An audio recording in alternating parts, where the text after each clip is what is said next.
Growing up, I was held to some pretty intense standards by my parents. We had our own grading scale, the Asian grading scale. And it went like this. If you got an A, it was average. A B, below average. If you got a C, it meant can't eat dinner. A D, don't even come home. And an F, well, that means find a new family. Excellence was the bare minimum for me, and perfection was how I earned love and validation, which is why my therapist has lifetime job security when he's here. So with all this in mind, I'm going to take you back to a really momentous time in my career. On December 8th, 2024, I spoke for my first keynote. Of course, I scripted everything out.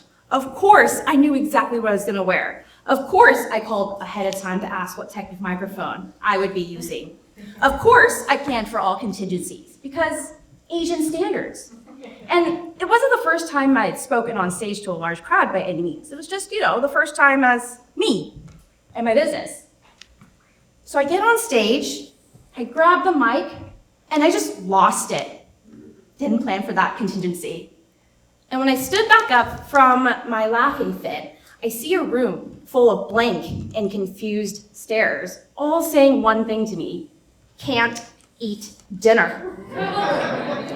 Before I could stop myself, the words, "Let me tell you what went through my head just now," came flying out. Because what could go wrong, right?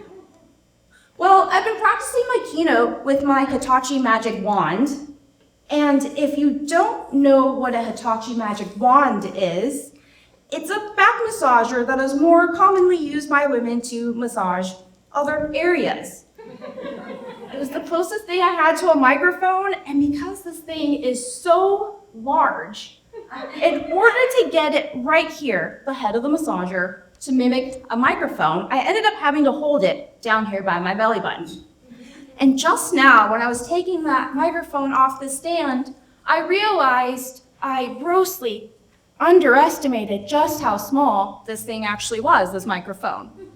So yeah, apparently size does matter. Looking back, I was really shooting for an A plus for that first keynote, and I think I got a C. But I'm thinking that being a C grade Asian maybe is not so bad. Just don't tell my parents, they already have high blood pressure. For the longest time, getting a C meant can't eat dinner. And now, as I'm rewriting my grading scale, it's more like claim your joy. And claiming my joy looks like saying the quiet things out loud while being a little inappropriate. It's also looking like being around chosen family who have my back without a shadow of a doubt and cheer me on, not just for the things that I accomplish, but for the person that I am. And it's also looking like letting go of perfection. So this one is super hard because even in preparing for this storytelling competition, autopilot kicked in. And I started scripting everything down until I was lovingly challenged by my therapist to stop and to actually live the story that I'm telling you today. So just because I'm up here, it doesn't mean I've got this figured out whatsoever. Far from it.